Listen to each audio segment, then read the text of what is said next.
नमस्कार. Rotary English medium school खेडच्या या नवीन podcast चॅनलमध्ये आणि त्यातल्या या नवीन सीरीजमध्ये तुमच्या सगळ्यांचं स्वागत आहे. ज्याचं नाव आहे गोलमेज. Just spring your goal on the मेज. आणि बट ऑब्व्हियस आमच्या रोटरी इंग्लिश मीडियम स्कूल खेडचा विद्यार्थी करण कांबळे. त्याने त्याचं गोल त्याच्या आयुष्याच्या मेजावरती घेऊन आला आणि ते क्रॅक सुद्धा करून दाखवलं.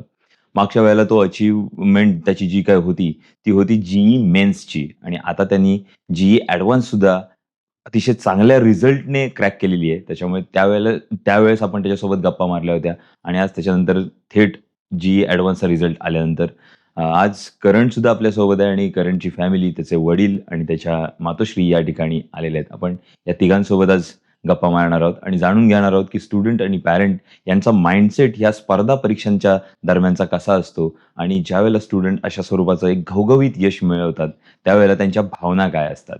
सो कांबळे परिवार, तुमचं स्वागत आहे गोलमेजमध्ये सर. आणि करंटच्या पहिल्या रिझल्टबद्दल तर आम्ही बड ऑब्व्हियस तितकेच खुश होतो आणि त्याही वेळेस मी त्याच्यासोबत गप्पा मारल्या होत्या. काही प्रश्न त्याला तेव्हाही विचारले होते. आजही आपण सुरुवात करू. करण, काँग्रॅच्युलेशन टू यू. कारण तुझी ही मोठी अचीव्हमेंट आहे. सो आपण सगळ्यात पहिल्यांदा मी तुला विचारेन, की जी मेन्स त्या परीक्षेचा जो रिझल्ट होता, तेव्हापासून म्हणजे अगदी शाळेत आपल्या स्कूलमध्ये तू 3रा येण्यापासून तर जी ॲडव्हान्स करण्यापर्यंतचा हा जो तुझा प्रवास होता, याच्यामध्ये तुझं फाउंडेशन जे होतं ते रोटरीने कशा स्वरूपाने मजबूत केलं, भक्कम केलं? त्याच्यावर काय प्रोसेस केली आणि काम केलं? फर्स्ट ऑफ ऑल तर धन्यवाद तुम्हाला, की परत एकदा आपण भेट झाली आपली. ह्याबद्दल मी परत एकदा खुश आहे. जेईई मेन्सचा पहिला अटेम्प्ट झाला. त्यानंतर त्याचा रिझल्ट आला. त्यानंतर आमचे बोर्डचे प्रिपरेशन चालू होते. बरोबर. त्यानंतर त्याच्यात 1 महिना गेला आणि त्यानंतर अ, लगेच जेईईचा दुसरा अटेम्प्ट आला. अच्छा. मग त्यानंतर त्याच्यात 1 आठवडा गेला आणि मग बरोबर 1 महिना आम्हाला होता. जेईई मेन्सच्या सेकंड अटेम्प्टपासून ते ॲडव्हान्सच्या अटेम्प्टपर्यंत. बरोबर. मग आता 1 महिन्यामध्ये एवढ्या मोठ्या परीक्षेची तयारी करणं एक अ, खरंच खूप कठीण आहे. पण तरी शाळेने पूर्ण त्याचं शेड्यूल बनवलेलं. शाळेचे जे पण असे ज्या विषयांचे टॉपचे सगळे शिक्षक आहेत, त्यांनी बरोबर. एकत्र येऊन एक आमच्यासाठी वेगळं वेळापत्रक बनवलेलं. ज्याच्यामध्ये की अ, सगळे जे मेन टॉपिक आहेत. कारण की मेन्समध्ये हं. काय असतं, की सगळे टॉपिक येतात. पण बरोबर. ॲडव्हान्सला काय असतं, की काही काहीच टॉपिक येतात, पण जे मेन टॉपिक असतात तेच सगळे. स्पेसिफिक टॉपिक आणि हां, ते मेन राहतात त्याच्यामध्ये. हां. मेन म्हणजे त्यांचं वेटेज खूप असतं त्या पेपरमध्ये. त्याच्यामुळे त्यांची प्रिपरेशन सुद्धा हां. खूप जास्ती ऑर्गनाइज वेने करायला लागते. हां. मग त्यामुळे शाळेतल्या शिक्षकांना ते माहिती होतं. त्यामुळे त्यांनी प्रायोरिटीनुसार आमचं प्रिपरेशन घ्यायला सुरू केली. म्हणजे ज्याला सर्वात जास्त वेटेज आहे, ज्या बरोबर. टॉपिकला प्रत्येक सब्जेक्टमध्ये त्या टॉपिकना स्टार्टिंगला घेतलं आणि ज्यांना कमी वेटेज आहेत, त्या टॉपिकना नंतर लास्टला किंवा मग आमच्यावर सोपवलं, की हे तुम्ही करू शकता. कारण की त्यांना भरोसा होताच आमच्यावरती, की आम्ही मेन्सचा रिझल्ट हां, बघून बरोबर. मेन्सचा रिझल्ट बघून. मग परत प्रत्येक शिक्षक परत दोन्ही क्लासचे शिक्षक सगळ्या विद्यार्थ्यांना शिकवायला आले. परत त्यांनी डिस्कशन कधी स्किप केलं नाही. प्रत्येक क्वेशन करायचे, की जो क्वेशन कोणाला येत नाही, तर ज्याला येतो त्याला बोर्डवर पाठवायचे, की तुम्ही बरोबर. सांगावं. म्हणजे ज्याला तो क्वेशन आलाय त्याला अजून जास्त कळायला त्या क्वेशनमधलं. डेफिनेटली. त्याच्यामुळे कॉन्फिडन्स बिल्डिंग जी होते. हां. मग ही जी प्रोसेस त्यांनी अशी ठेवली होती, की एका क्यूने ज्याच्यामध्ये तुमचा कॉन्फिडन्स आणि ॲटिट्यूड बिल्डअप होणं फार गरजेचं होतं. हो, राइट. नक्कीच. करेक्ट. आणि आज तुझे पॅरेंट्स सुद्धा तुझ्यासोबत आहेत. तर मला त्यांच्या चेहऱ्यावरती म्हणजे तुझ्या रिझल्टचा आनंद जो आहे, तो अगदी मघापासून रिफ्लेक्ट होतोय. सो बराच वेळ झाला मी त्यांच्याशी आधी हे सगळं सुरू होण्यापूर्वी पण गप्पा मारत होतो. प्लीज मॅडम आणि सरांना मी एक अगदी त्यांच्या मनाला स्पर्शून जाईल असा प्रश्न आपण विचारू. करण मॅडम, ज्यावेळेला करणचा रिझल्ट तुम्ही पाहिला, तो अनाउन्स झाला. मे बी तुम्ही स्वतः पाहिला असेल किंवा तुम्हाला आपल्या इन्स्टिट्यूटमधून रोटरी इंग्लिश मीडियम स्कूल खेडमधून सुद्धा कॉल आले असतील त्याच्या शिक्षकांचे. ज्यावेळेला तुम्हाला रिझल्ट कळला करंटचा, त्यावेळेला तुम्ही तिघे एकत्र होतात का? आणि त्यावेळी तो एक्झॅक्ट मोमेंट कसा होता? जेव्हा सकाळी 8 वाजता फोन आला होता विशाल सरांचा. मग तो झोपला होता. मग मी त्याला लगेच मोबाईल बघितला त्याचा कोणाचा फोन आलाय. तर मग मी त्याला लगेच सांगितलं, "विशाल सरांचा फोन आलाय." तर त्याने लगेच घेतला. पण त्या फोन त्याच्या हातात जाईपर्यंत कट झाला होता. मग तो परत झोपला. आणि मग 10 वाजता वगैरे तो 10च्या आधीच उठला 9 वाजता वगैरे. मग फ्रेश वगैरे होऊन वगैरे मला 10 वाजता आला सांगून तो माझा रिझल्ट आला. आणि म्हटलं, "छान हां, खूप छान." बरं वाटलं. मग त्याचे पप्पा बाहेर गेले होते. ते थोड्या वेळाने आले. मी म्हटलं त्याला काही विचारलं नव्हतं, माहीत नव्हतं त्यांना. मी म्हटलं, "त्याचा रिझल्ट आला आणि खूप छान मिळालं त्याला." मी लगेच त्याला बोलले, "तुला आता काय पाहिजे बोल. म्हणजे आता तू जे काही मागशील ते तुला देणार मी." म्हणाला, "मला करेक्ट. काहीच नको." "ठीक आहे." नाही, हा पठ्ठ्या म्हणजे त्याचं कौतुक असं, की आता तुम्ही सांगता रिझल्ट ज्यावेळेला आला, त्यावेळेला हा झोपला होता. म्हणजे त्याला नाही तेवढा कॉन्फिडन्स सरांचा फोन आला डेफिनेटली होता. होता, की माझा रिझल्ट जो काही असेल, जेव्हा कधी अनाउन्स होईल, त्यावेळेला मला माहिती आहे काय रिझल्ट येणार आहे. हा त्याला ॲटिट्यूड माहिती मला फार होतं. आवडला. सर मला म्हणजे तुम्ही प्लीज हे सांगा, की आता आपण बघतो, ज्यावेळेला तुमच्या जनरेशनमध्ये जे एक एज्युकेशन जशा प्रकारचं आणि त्याच्याकडे जसं बघितलं जायचं कॉम्पिटिटिव्ह एक्झाम अर्थात तेव्हाही होत्या, पण आता इतकी त्याची हाईप नव्हती असेल कदाचित. तर तुमच्या त्या फेजमध्ये आणि आता करंटच्या जनरेशनच्या या फेजमध्ये ह्या ज्या सगळ्या कॉम्पिटिटिव्ह एक्झाम किंवा एज्युकेशनकडे बघण्याचा एकंदरीत व्ह्यू जो तुमच्या जनरेशनचा आणि करंटच्या जनरेशनचा, प्लीज त्याच्याबद्दल मला एक्सप्लेन केलं तर फार बरं होईल. आमच्या जनरेशन म्हणजे माझा जन्म 1970चा सर आणि त्याच्यामध्ये मी ज्यावेळेस 10वी केली 1987 ला, हां, त्यावेळेला आम्ही जो प प्रवास करायचो, बरोबर, शाळेमध्ये जायचो, तो 5-5, 4-4 किलोमीटरचा असायचा आणि बरोबर. त्यावेळी अकॅडमी, त्यावेळी फोन अशा पद्धतीचे काही म्हणजे कॉम्प्युटर, टेक्नॉलॉजी, काही टेक्नॉलॉजी इंटरनेट नव्हते सर. राइट, मीडिया तितका अशा. पण नव्हता. आता हां, जे जनरेशन आहे, त्या जनरेशनमध्ये बुद्धिमत्तेचं पण जनरेशन खूप म्हणजे वाढलेलं आहे. आमच्या डेफिनिटली. वेळेला मला वाटतं 10-12 वर्ष किंवा 15 वर्ष तरी पण बौद्धिक जो क्षमता आहे, ती हं, एवढी नव्हती. बरोबर. त्यामुळं कसं आताचं जनरेशन आता मला फास्ट आहे. हे खूप अल्फाचा वेगवान. बीटा हा वेगवानमध्ये चाललेला आहे आणि करेक्ट. हा जनरेशनमधला आमचा करण आहे. डेफिनिटली. आणि ज्या प्रकारे त्याचा माइंडसेट आहे, जशा प्रकारे आता मी त्याच्याशी बोललो, तर तेव्हा मी त्याला नेहमी विचारतो, की "तुझं एंटरटेनमेंट काय?" तो ॲजच म्हणतो, "सर, एंटरटेनमेंट नावाची गोष्ट माझ्या शेड्यूलमध्ये नाहीये. मला फक्त प्रिपरेशन कळतं. मला काय हवंय ते मला मिळवायचं आहे आणि मी त्याच्याच मागे लागलेला असतो." असं त्याचं नेहमी मला सांगणं असतं. ओके, अगेन मला पुढे ॲज अ पॅरेंट म्हणून आज ज्यावेळेला तुम्ही त्याच्या या सक्सेसकडे बघता, तर मागेही एक स्टुडंट आला, त्यालाही मी हा प्रश्न विचारला होता, पण तो स्टुडंट होता, त्याचे पॅरेंट त्याच्यासोबत नव्हते. आज मी प्रत्यक्ष पॅरेंट समोर आहेत, तर मला हा जाणून घ्यायला आवडेल, की आज तुम्ही त्याचा रिझल्ट किंवा त्याचं एज्युकेशन हे स्टेटस सिम्बॉल म्हणून बघता का? स्टेटस सिम्बॉल म्हणजे काय, की प्रेस्टिजियस असतं ना, कौतुक असतं. आपण लोकांना दाखवण्यासाठी म्हणतो ना, की तुमच्या मुलग्याने एक पर्टिक्युलर शिक्षण हे तुम्ही लोकांना दाखवण्यासाठी घ्यावं, असं तुम्हाला वाटतं का? नाही, डेफिनेटली. डेफिनेटली. त्याने कसं सू करतोय आणि त्याच्या या बुद्धिमत्तेने तो जो करेल बरोबर, आणि आमचं असं काही प्रेशर नाही.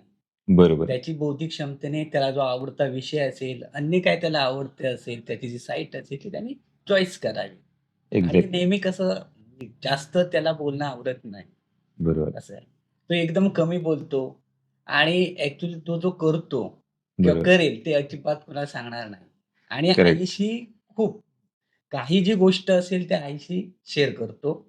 कारण आई तेवढ्यापुरते म्हणजे माझं कसं मी एका मित्राला आहे ना, म्हणजे उत्साही असतो मी सांगण्यात. त्याचं जे एखादं त्याला अचीव्हमेंट माहिती असेल. मिळाली, हे हां. मिळाली, तर मी लगेच फोन-बिन करणार, सांगणार. हे त्याला आवडत नाही. असं. डेफिनिटली. असं पण ते शेवटी आई-बाबांना त्याचं कौतुक असतं. त्याच्यामुळे ते होतं. So he will understand later. ज्यावेळेला त्याच्या उद्याच्या आयुष्यात तो जाईल, तेव्हा त्याला कळेल, की नक्की त्यावेळेला तुम्ही काय करत होतात. पण तुमच्या या उत्तरातून मला एक गोष्ट तरी कळते, की हल्ली पॅरेंट्स खूप पॉझिटिव्ह आहेत आणि मुलांना काय हवंय ते पाहतात. पण मग कुठे असं नाहीये ना, की बाबा त्याच्या एज्युकेशनसाठी तुम्ही इतके पैसे वगैरे इन्व्हेस्ट करताय किंवा मोजताय. कारण आता हल्ली एज्युकेशन खूप महाग झालंय. चांगलं एज्युकेशन घ्यायचं असेल, तर चांगल्या सोयींनी युक्त असलेल्या कॉलेजमध्ये आपल्याला जावं लागतं. बट ऑब्व्हियसली तिथे आपल्याला फीज वगैरे स्ट्रक्चरल किंवा एक पार्ट असतो, की ज्याच्या सेवा तिथे अवेलेबल होणार आहे त्याच्यासाठी. तर मुळे तुम्हाला असं वाटतं का, की त्याने ते अचीव्ह केलंच पाहिजे, त्याच्याकडून हे झालंच पाहिजे, त्याने असा रिझल्ट काढलाच पाहिजे, असं काही बर्डन? नाही, नव्हतं. अजिबात नाही. ओके. डेफिनिटली तोही चांगलं सांगेल. जर तोही आपण कुठे हे केलं, तर तेच आपल्याला चांगला रिझल्ट मिळणारच त्याचा. डेफिनिटली. त्याच्यासाठी आम्ही त्याला तसं हे केलं फक्त. की जिथे चांगलं आहे तिथे त्याला पाठवलं, म्हणजे आपोआप चांगलं मिळणार. डेफिनिटली. म्हणजे तुम्ही तुमच्या एंडनी खूपच कॉन्फिडंट आहात आणि कॉशियस पण आहात, की तुम्हाला माहिती आहे हे जे गरजेचं आहे, ते आम्हाला त्याला द्यावंच लागेल. तर उद्या जाऊन तो ज्यावेळेला सक्सेसफुल होईल, त्यावेळेला मग काहीच करायची गरज राहणार नाही. मग तो इंडिव्हिज्युअल स्वतःच्या पायावरती स्थिर स्थावर होऊच शकतो. असं तुम्हाला वाटतंय? हरकत नाही. प्लीज करणकडे जाऊ दे. आता त्याचा टर्न आहे. करण बघ, आता तू ॲज अ स्टुडंट म्हणून तुला त्या परीक्षेची काठिण्य पातळी माहिती आहे. त्याचा टफनेस किती आहे, की किती टफ असतात ह्या कॉम्पिटिटिव्ह एक्झाम ज्या आणि त्याच्यामध्ये मेन्स आणि ॲडव्हान्स ह्या दोन्ही प्रिपरेशन वेगवेगळ्या आहेत. मग या दोन्ही वेगवेगळ्या असलेल्या म्हणजे मुळात आधी जे-ई हे नाव कॉमन आहे, पण त्यांची काठिण्य पातळी दोघांचीही वेगळी आहे. तर मग त्याच्यामधला जो एक स्विच असतो, माइंडसेट स्विच म्हणतात त्याला, जो आता मेन्समधनं करून तू शिफ्ट केलास, तो कसा केलास? त्याच्यासाठी काय उपाययोजना केल्यास आणि पुढे ती प्रोसेस कशी चालवलीस? थ्रू आउट तो जो बिटवीन द गॅप होता परीक्षेपर्यंतचा त्या काळात? आता जेईई मेन्समध्ये एकूण 3 तास भेटतात आणि 75 क्वेश्चन असतात. म्हणजे तो जेईई मेन्स ही आपली स्पीड चेक करत असतं, की तू किती वेळामध्ये किती जास्त प्रश्न करशील. चांगला विचार किती फास्ट हां. होईल तुझा आणि किती पटापट तू ते कॅल्क्युलेट करून सोडवतोयस. आणि जेईई मेन्समध्ये कसं असतं, की प्रश्न असतात ते पी-वाय-क्यूनुसारच असतात ऑलमोस्ट सगळे. मग ओके. त्याच्यामध्ये काय होतं, की जो जितके जास्त प्रॅक्टिस करेल, तितके जास्त त्याला जेईई मेन्समध्ये पर्सेंटाइल पडू शकतात. पण त्याच्या विरोधात जर जेईई ॲडव्हान्समध्ये बघितलं, तर जेईई ॲडव्हान्समध्ये प्रश्न जास्त करून रिपीट करतच नाहीत. म्हणजे बरोबर. दरवर्षी नवीन कन्सेप्टने, नवीन प्रकारचे प्रश्न येतात. त्यामुळे मग त्याच्यात किती प्रॅक्टिस केली जास्त प्रश्नांची, तरी ती जास्त फायद्याची ठरू नाही शकत.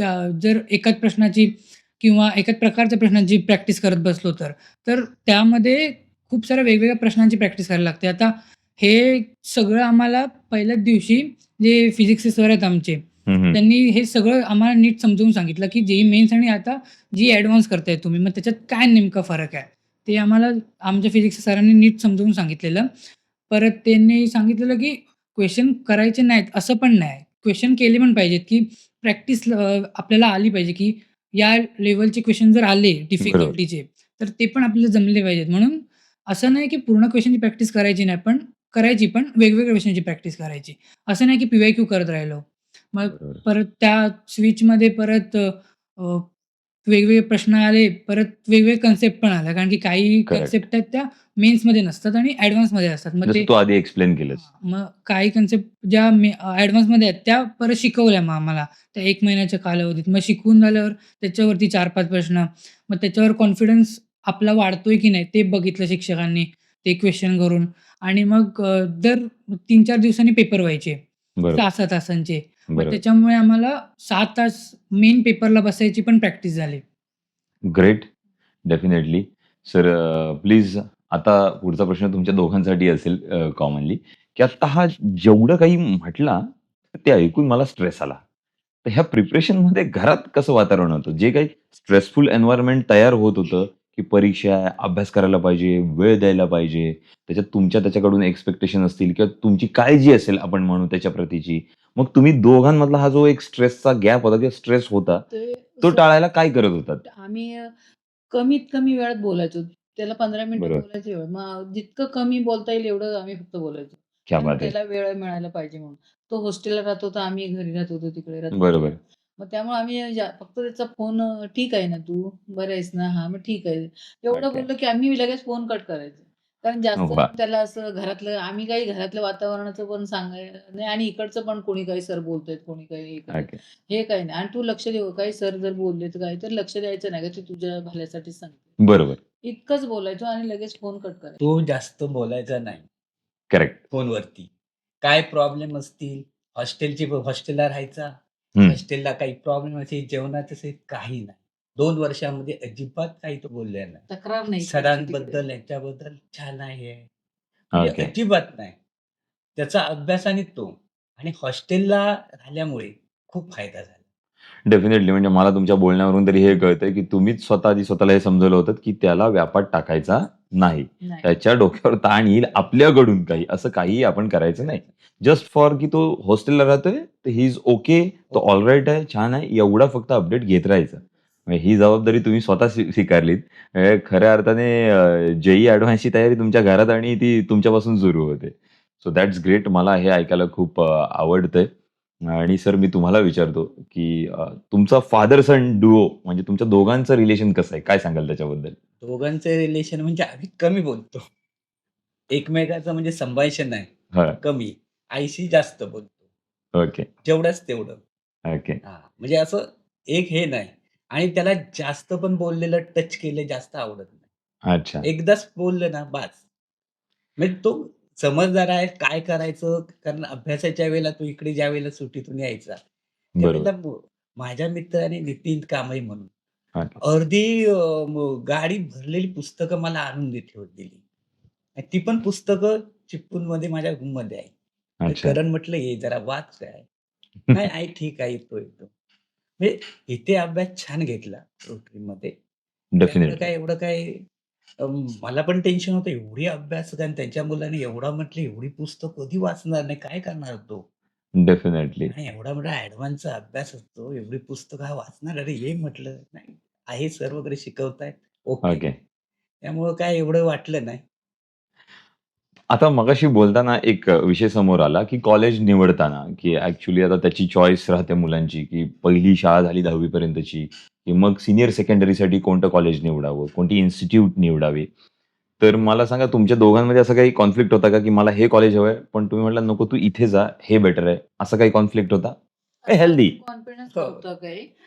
कारण तो जेव्हा 10वी ला गेला, 10वीचं त्याचं चाललं होतं, तेव्हा मी ह्यांना मग बोलली, की "आत्ता ठीक आहे." म्हणजे आमचं जेव्हा लग्न झालं 2002 तिथून ते शाळा ह्यांची चिपळूणला, आम्ही रत्नागिरीमध्ये. बरोबर. मी रत्नागिरीमध्ये आणि बरोबर. ते चिपळूणमध्ये. मग तेव्हा हे आठवड्याने जायचे घरी. बरोबर. शनिवार, रविवार आणि ही मुलं आणि मीच राहायचो. त्यामुळे कसं आहे ह्यांचं सगळं वातावरण आमचं म्हणजे एवढं काय मुलांना मी एकदा दम द्यायची, ते बरोबर ऐकायचे. ओके. परत सारखं दम द्यायला किंवा बोलायला लागायचं नाही मला ह्या दोघांनाही. त्यामुळं मला माहीत होतं. पण मी 10वी झाल्यावर मी म्हटलं 10वी झाली आता. आता पुढच्यात ती मुलगी होती म्हणून ती थोडी ऐकायची. पण मुलाचं पण थोडी भीती अशी वाटते ना, हं, तो हं, हं. समजा कुठच्या मुलांच्यात गेला, काय झाला आणि राइट. हल्ली काय मुलं असतात. कुठं बरोबर. पोहायला गेले, काय हे झालं, तर "ए चल जा तू, चल आपण पोहायला जाऊया." समजा आता किती मुलं बुडून वगैरे काय होते, तर आपल्याला एक भीती होती ना, आपलं पण एकच बरोबर. मुलगा आहे. मग समजा ते मुलांच्या बरोबर जर गेला, काय झालं, हं, तर हं. मी घरातून काय करणार एकटी, कुठे बरोबर. जाणार? म्हणून मी म्हटलं, "नको आपण एकत्र राहू तिकडे." मग इकडे-तिकडे शोधत होते सगळीकडे कॉलेज, तर मग यांचे सर आहेत मुख्याध्यापक. मग ते म्हणाले त्यांच्या मुली आहेत इथे. मग हं. बोलले सर. भोजने सर. हं. तर ते म्हणाले, "सर छान आहे कॉलेज." मग त्यांच्या मिसेस म्हणाल्या, की "कॉलेज छान आहे. हं, हं, माझ्या हं. पण मुली आहेत तिथे. सर तुम्ही हं, हं. रोटरीला घाला." करेल तो. मग त्याला 94 10वी ला होते. तर बोलले, "तो करणार तिथे." चांगला बरोबर. त्याचा मॅथ्सला 100 पैकी 100 होते ओके. बोर्डामध्ये. मग ते बोलले, "नाही तो करेल तिथे. तुम्ही सर तिथेच घाला." त्या मॅडम हं, बोलल्या. हं. त्यांचे मुख्याध्यापक मिसेस. मग ठीक आहे. मग तिथून ठरलं इकडे घालायचं. मग त्याला कसं त्याची सुट्टी होती ना, मग ते कसं हे कॉलेज लवकर सुरू केलं. मग त्याची सुट्टी गेली होती 2 महिन्याची. तेव्हा म्हटलं, "जाऊ दे सुट्टी तुला पुढे मिळेल सुट्टी कधीतरी." कारण तुझं बेसिक जर चांगलं व्हायचं असेल, तर ते 2 महिने तुला करायलाच लागणार आहे. करेक्ट. आणि मग आम्ही त्याला 26 मार्चला त्याचा पेपर संपला होता 10वीचा आणि 4 एप्रिलपासून कॉलेज सुरू झालं होतं. मग त्याला सुट्टी बिलकुलच नव्हती. मग तो बरोबर. थोडा डिस्टर्ब होता. तर म्हटलं, "कशाला राहतोस?" कारण तुमच्या पुढच्या मुलांबरोबर तुम्हाला जर त्याच्याबरोबर हे करायचं असेल, तर तुम्हाला हे आधी 2 महिने करायलाच लागणार आहे. पण मग आम्ही काही जास्त नाही बोलायचो, कारण त्याचं मूड नव्हता इकडे यायचा. तरी आम्ही पाठवलं होतं ना इकडे. पण मग आम्ही जास्त काही बोलायचो नाही त्याला. त्याला लागेल किंवा त्याला असं हे होईल, असं आम्ही कधीच काही त्याला बोललो नाही. ठीक आहे, तो आम्हाला काही जास्त सांगणार नाही, मग हे असं करायचं, ते कर. ठीक आहे, चल. काय पाहिजे तुला? हे पाहिजे, मोबाईल घेतला. मोबाईल नव्हता तोपर्यंत त्याच्याकडे. बरोबर. मग 11वीला गेल्यावर मोबाईल वगैरे घेतला त्याला, कारण इथून आम्हाला पण माहिती मिळायला पाहिजे ना म्हणून. मग बाकी तसं काही त्याचं हे नव्हतं. ठीक आहे. मग कसं चाललंय? ठीक चाललंय. बस त्याच्यापुढे काही जास्त बोलायचं नाही. ठीक चाललंय. ठीक आहे. शिक्षक वगैरे कसे आहेत? तर मध्ये हे येऊन असे थोडे अपडेट घ्यायचे. सरांशी फक्त भेटायचे. त्याला काही भेटायचे नाही आणि जायचे. हे आमचे मुख्याध्यापक भोजने सर. ओके. त्यांची मुलगी सृष्टी भोजने अच्छा. आणि रिझल्ट चांगला. ते आता एम-बी-बी-एसला आहे ओके. आणि मॅडमनी पण सांगितलं, की मी सगळीकडे चौकशी केली. म्हणजे ज्या शाळेत तुम्ही इचलकरंजी आता सेवेत आहात त्या हो, शाळेचे हो. मुख्याध्यापक. शाळेचे भोजने सर, शिवाजी ओके. भोजने. तर मी सगळीकडे म्हणजे कोल्हापूर, सगळीकडे पुण्याला इकडे सगळी चौकशी केली. ॲक्चुअली त्यानंतर मी त्यांना फोन केला मॅडमला, की "मॅडम असं काय करू?" म्हणजे सगळ्यांचा हं. सल्ला घेतला.